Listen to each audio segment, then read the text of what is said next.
मैं आपको अपनी लास्ट वीडियो में आपको क्या बताया था कि जब भी पार्टनर की डेथ होती है तो उसको कुछ प्रॉफिट का कैलकुलेशन मिलता है जितने महीने उसने काम किया है। उसके लिए हमारे पास दो टेक्निक्स होती हैं, one is time basis, one is sales basis.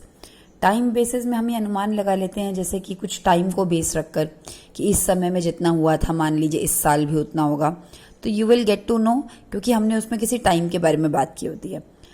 Sales basis में हमने सेल्स के अकॉर्डिंग प्रॉफिट को कैलकुलेट किया होता है। तो क्वेश्चन में आपको बड़ा क्लियर प्रोमिनेंटली दिया होगा कि सेल्स दी है इतना, प्रॉफिट इतना है।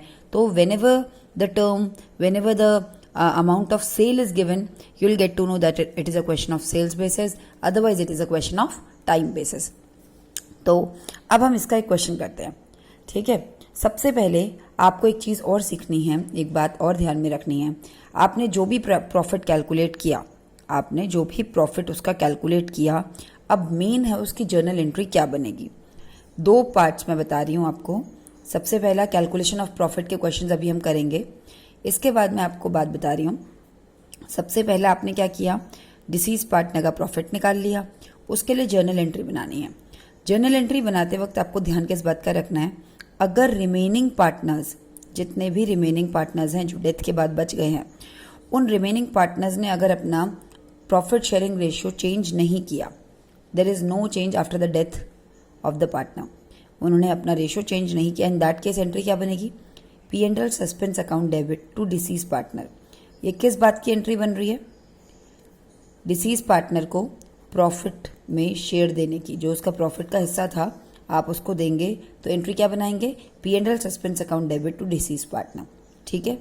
अगर रिमेनिंग पार्टनर्स ने अपना रेशियो चेंज कर लिया, पहले इनका रेशियो 1:1 था, सपोजिंगली बी की डेथ हो गई है, अब ए और सी डिसाइड करते हैं कि हम अपना रेशियो 3:2 कर लेते हैं। वैसे तो होना चाहिए 1:1, but now they have decided to change the ratio to 3:2।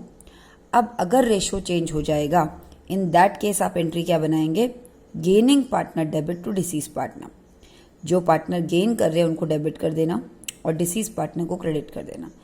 Now we are going to do the questions. ये पेज आपने बिल्कुल ध्यान से देखना है, इसमें आपको बता दिया गया है, कुछ नहीं नया है, केवल ये दो एंट्रीज हमने सीखनी है। Now let's start with the question. Yes, moving two questions part, let us start with question number 7। बिल्कुल ध्यान से सुनेंगे। दिनकर वानी नविता इनवानी पार्टनर्स 3:2:1 में नविता की डेथ हो जाती है। ये सेल्स पर बेस्ड है क्योंकि इसमें सेल्स दिया हुआ है।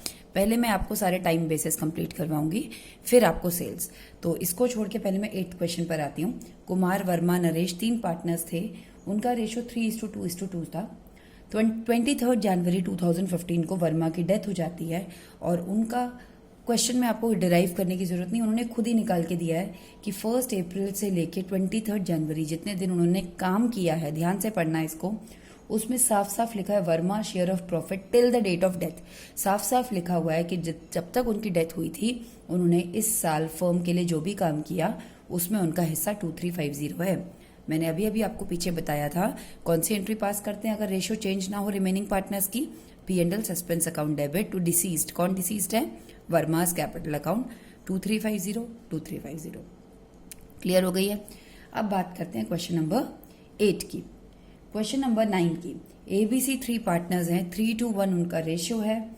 बी की डेथ हो जाती है 30 जून को और आगे दिया हुआ है फॉर द ईयर एंडेड 31 मार्च। अब आप ध्यान से सुनना जरा, हमारा फाइनेंशियल ईयर स्टार्ट कब हुआ था, 1 अप्रैल 2020 को। इसको एंड कब होना था बेटा, 31 मार्च 2021 को। ये पूरा हमारा फाइनेंशियल ईयर था, ये पूरा एक्सपायर होता, इसके बाद हमें क्या पता चलता, प्रॉफिट पता चलता। लेकिन इसकी डेथ इतने दिन 30 जून को ही हो गई। ये 1 अप्रैल से नया साल शुरू हुआ था, 3 महीने के अंदर अंदर ही उसकी डेथ हो गई। तो ऐसे केस में क्वेश्चन में क्या लिखा हुआ है, for the year ended 31 March, for the year ended 31 मार्च, यानी कि इस पूरे साल का proportionate profit of 2020 is to be taken into consideration। इस पूरे साल का प्रॉफिट आप कितना ले लो, जितना 31 मार्च 2020 में हुआ था, ऐसा क्वेश्चन में लिखा है। 2021 का प्रॉफिट किसके बराबर मान लीजिए, 20 के। मानना ही पड़ेगा क्योंकि ये तो बीच में ही चले गए। इस साल का प्रॉफिट हमें दिया हुआ था कितना, 20,000। आपको पिछले साल का प्रॉफिट कितना दिया हुआ था बेटा, 14,000। कितना दिया हुआ था, 14,000। और हमें क्वेश्चन कह रहा है कि आप इस साल का भी प्रॉफिट उतना ही मान लीजिए जितना पिछले साल का हुआ था, 14,000। इसमें बस वो एक चीज और कह रहा है कि इस साल के लिए आप 2,000 रुपए के बैड डेट्स भी एडजस्ट कर देना, क्योंकि हमारे बैड डेट्स होंगे। तो 14,000 रुपए तो पिछले साल का था, मानना उतना ही है, लेकिन इस साल आपको वो कह रहा है 2,000 रुपए के बैड डेट्स एडजस्ट कर देना। तो आपको पता है लॉसेस एडजस्ट मतलब लॉसेस तो माइनस होते हैं। तो 14,000 में से 14,000 में से आप 2,000 माइनस करेंगे तो आपका कितना आएगा, 12,000। प्रॉफिट सेम माना है, लेकिन इस साल वो कह रहे हैं 2,000 को एडजस्ट कर देना। दैट मीन्स इस पूरे साल में हमारी फर्म को कितनी कमाई होगी, प्रॉफिट कितना होगा, 12,000। ये पूरे साल की बात की गई है, लेकिन बी ने केवल कितने महीने काम किया है, 3 मंथ्स काम किया है। तो ऐसे केस में 12,000 पूरे साल का प्रॉफिट था, मुझे 3 महीने से मतलब है, इसलिए 3/12 करूंगी, इनटू ये 3 महीने का निकल जाएगा। उस 3 महीने के प्रॉफिट में बी को उसका शेयर मिलेगा, दैट इज 2/6। तो प्रॉफिट इंटू 3/12 किया तो 3 महीने का पता चला, उस 3 महीने में उसका शेयर कितना है, 2/6 है। ये निकल के कितना आया, 1,000। एंट्री आप सारे बच्चों को पता है, P&L suspense account debit to B's capital account, 1,000 1,000। Question number 9,